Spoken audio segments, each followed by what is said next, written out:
The After the Affair podcast with me, Luke Shillings, is here to help you process, decide, and move forward on purpose following infidelity.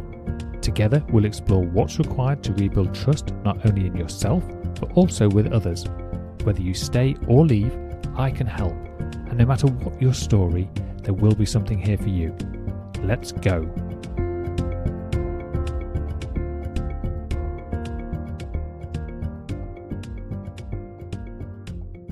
Hello and welcome back to the After the Affair podcast. I'm your host, Luke Shillings, and today you're listening to episode number 191. Today's episode starts with a question that, for a lot of people, doesn't come up straight away, but when it does, it hits hard. Do we tell the kids? And it's not just a practical question. It's one of those moments where everything suddenly starts to feel like it carries real weight, because now it's not just about you or the relationship, it's about them. So, what do they need to know? What don't they need to know? And how do you protect them in the process without hiding something important? When you start thinking about telling your children, a lot of thoughts come up very quickly. What if I hurt them? What if they see me differently?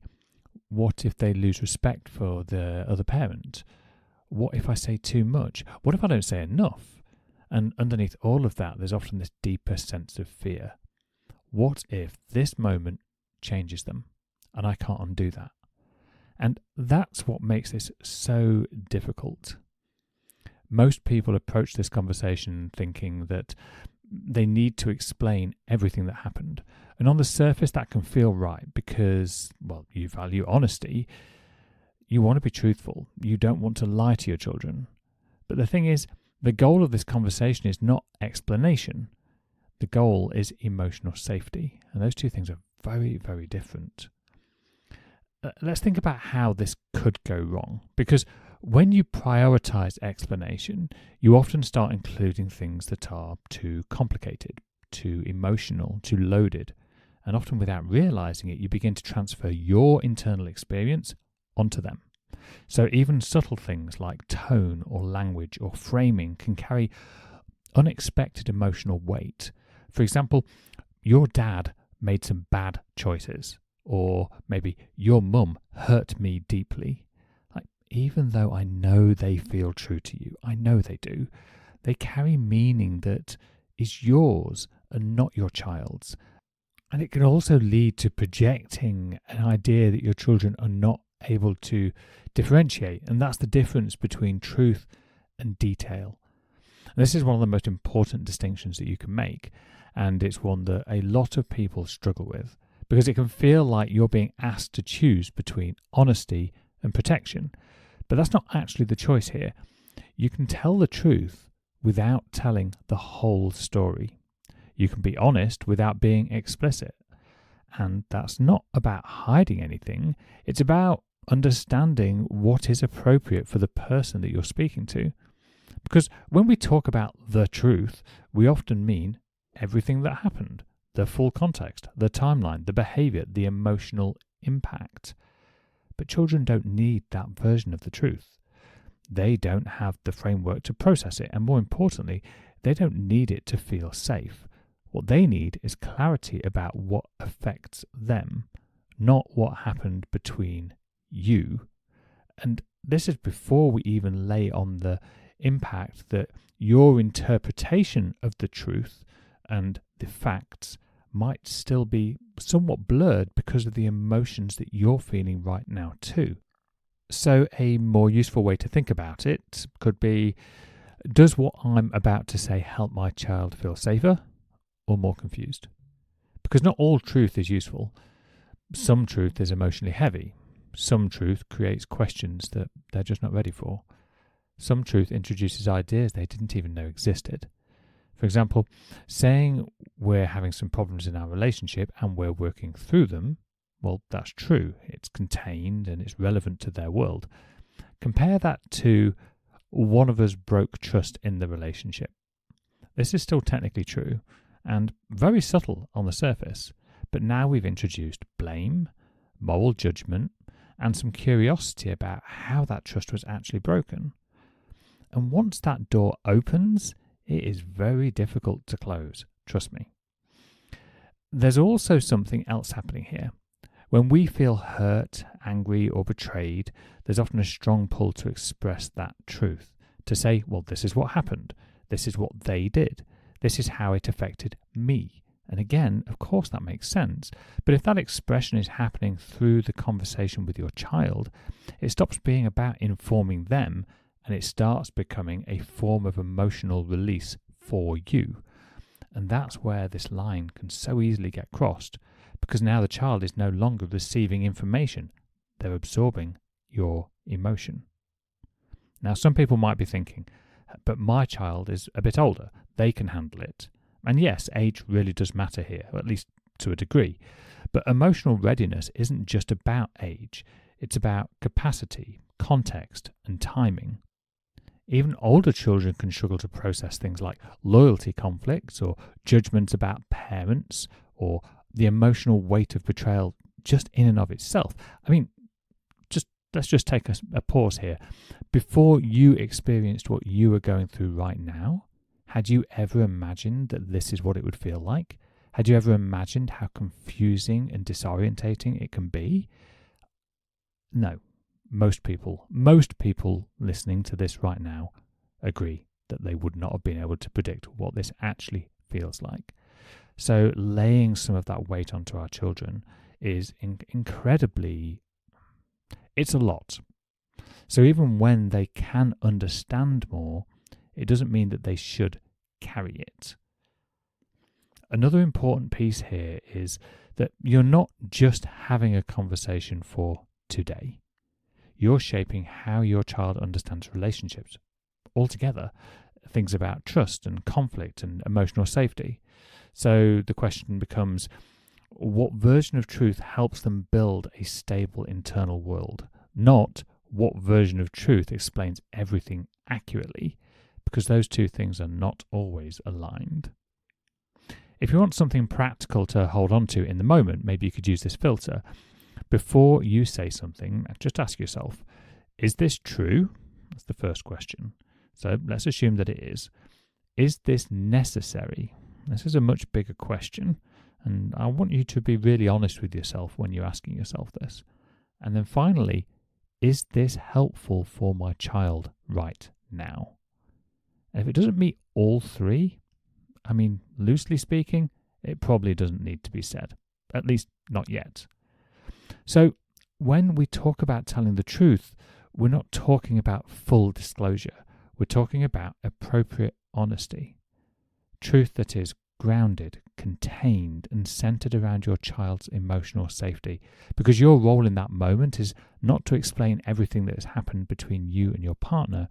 It's to protect how they experience what is currently happening. There is some internal work to be done before these conversations even occur. And this is often the bit that most people skip.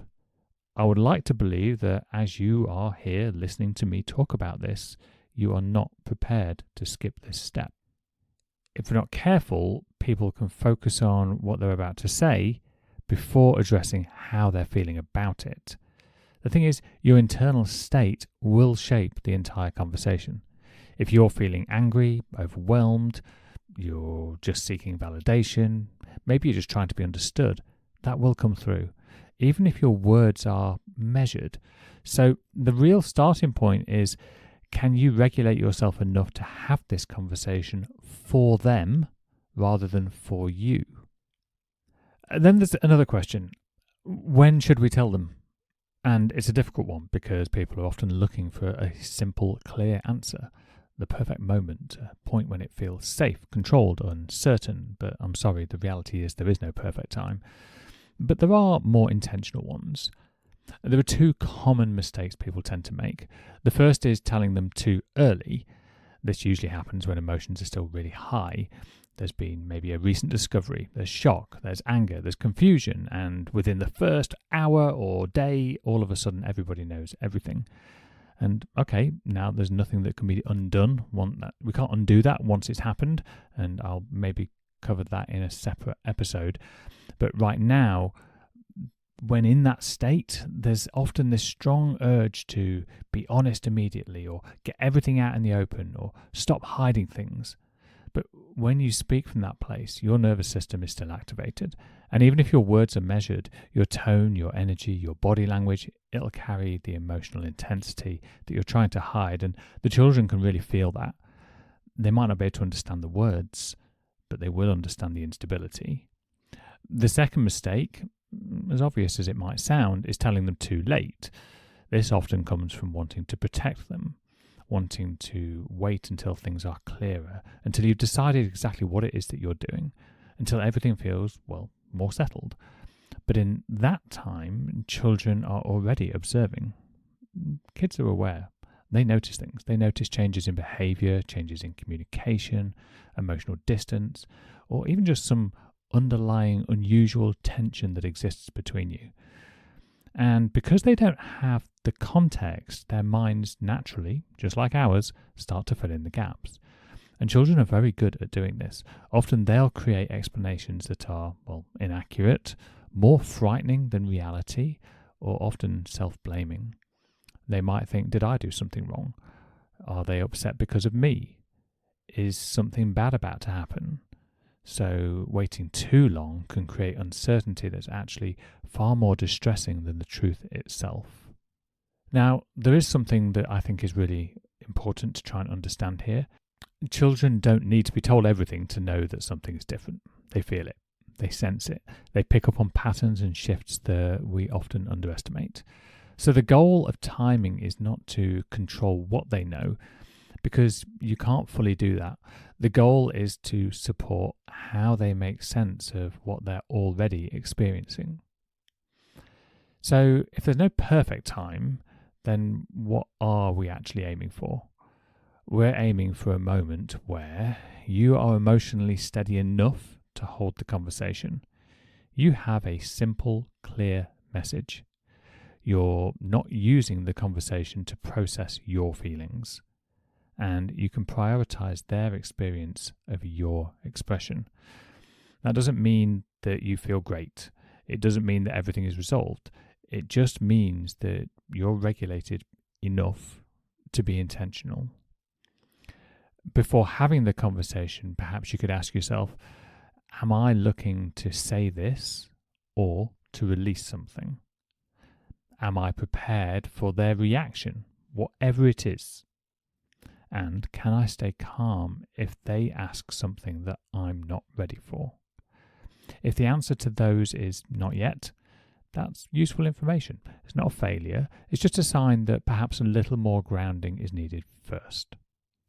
So instead of thinking about timing as a fixed moment, it might be helpful to think of it as a window where they're already sensing something and you're ready enough to guide them through it. And when those two things align, that's often the most appropriate time. So timing isn't about getting it perfect. It's not about waiting until everything is clear. And it's not about rushing because you feel pressure. It's about finding that point where you can show up with clarity, with calm, and with your child's emotional safety at the center, because that matters far more than the exact moment that you choose. Now, expanding from this a touch, because I know some of you will be listening and thinking this doesn't quite fit me, because there's another question that often comes up here. Do we actually have to tell them at all? Because for many people, the instinct is to protect, to shield, to keep this between the adults. And on the surface, it makes a lot of sense. You might think, well, this is our issue, not theirs. Why burden them with something that they don't need to know? And if we can fix this, maybe they never even need to hear about it. Look, I want to say this clearly. That instinct is not wrong. It comes from care. It comes from wanting to protect your children's emotional world. But there are situations, surprisingly, where not telling them might even be appropriate. For example, if the relationship is staying intact and there are no meaningful signs that anything is awry, then maybe in those cases it would be okay to just focus on the relationship and maintain the stability and the normality of your children's lives. Also, if they're very, very young, maybe if and I suppose adding to this is if the situation was being worked through privately, you're both seeking some kind of support, professional or otherwise, and there was a structure and a process in place, and you're both collectively as a couple, this is only assuming situations where reconciliation is occurring, and if there is no visible change to their day-to-day life. In those cases, introducing something like infidelity into their awareness can actually create confusion that just did not need to exist. Because again, children don't need full context, they need stability. But there are also situations where not telling them starts to create problems. And this usually happens when something has already changed. Living arrangements, a significant emotional tone in the home, separation or distance, sleeping in different rooms, noticeable tension between the parents. You might be functioning, but when you're walking past each other, there's no eye contact, there's no gentle touching, there's no affection. This stuff is all really visible, even though you might not recognize how visible it is. Because at this point, they're already experiencing the impact. They just don't have the explanation. And that's where the gap between what they feel and what they understand exists, and they fill it in. That's a problem. Okay, and this is also the part that's often underestimated. What children do with uncertainty. Children, like adults, but I think at a higher level, are meaning-making machines. If they don't have an explanation, they create one. And those explanations often land in places like, this must be my fault. Something bad is happening and no one is telling me. I'm not safe to ask questions about this. So the intention might have been to protect them. It can sometimes lead to more internal confusion. Not because you've done anything wrong per se, but because the picture they're building doesn't match the reality. Maybe this helps. If we think about privacy versus secrecy. Privacy is choosing what is appropriate to share and then setting a boundary around adult information. Secrecy, however, is withholding something that is already impacting them and maybe avoiding a conversation that might help them make sense of their world. And the difference between those two ultimately is intent. So the real question is not do we tell them or not. Perhaps a more useful question would be, what do they need to understand in order to feel safe and make sense of what's changing? Because that brings it back to them. Not the event, not the detail, but their experience. There's also a subtle trap here. Sometimes not telling them isn't just about protecting them. It's about avoiding the discomfort of the conversation itself. Avoiding their questions, avoiding their reactions, your emotional response. And again, that's human, but it's worth being honest with yourself. Am I protecting them, or am I protecting myself from this moment? Because those are not always the same thing. So perhaps the middle ground, a balanced approach here could be don't overshare, don't introduce unnecessary detail, but you also don't have to leave them in confusion. And you can give them enough truth to feel grounded, enough clarity to feel safe, and enough reassurance to feel secure. And you allow that to evolve over time. So no, you don't always have to tell them everything. In fact, most of the time you shouldn't tell them everything. But if something has changed in their world, they need help understanding it. And that doesn't come from silence, I promise you. It comes from intentional, appropriate honesty. Now, I hadn't actually planned on making this more than one episode, but we're already closing on 20 minutes in, and I have so much more to say, and there are so many more things that I would like to focus on, including what happens when you're not reconciling, what happens if the relationship is already split up, and maybe the children know that that you are no longer together, but they don't know why. They don't know what the cause was, and there were questions. So I also want to explore a framework as well, some way in which you can actually structure and have these conversations, and maybe just better prepare you for some of the difficult questions that might come your way. There are many nuances that present themselves during the conversations that we have with our children, and I think it's important to give some time to that. So for today, what I'd really like you to reflect on is, look, you don't need to get this perfect. You don't need a perfect script. There is no perfect moment. What ultimately matters is that you show up grounded, that you prioritize their safety, that you take responsibility for what you share, because in the long run, what shapes them is not this moment. I know you might think it is, but it's not. It's what happens after. It's the consistency, it's the stability, it's the environment that you create. And if you're listening to this and feeling the weight of that responsibility, you're wondering if you're going to say the wrong thing or worrying about how this might impact your children, just know this. You don't have to figure this out on your own, because this isn't just about what to say. It's about how you show up in moments like this, how you regulate yourself, how you hold the conversation, how you create stability, even when things feel really uncertain. And that's exactly the kind of work that we do together, whether that's through one-to-one coaching or inside the After the Affair Collective, where you can get support, perspective and guidance in real time. If that's something that you feel you need right now, then you can find more information at lifecoachluke.com or drop me an email at luke@lifecoachluke.com. Or if you just want to stalk for a little bit, come over to Instagram at mylifecoachluke. Okay, I look forward to speaking to you all again next week. Take care.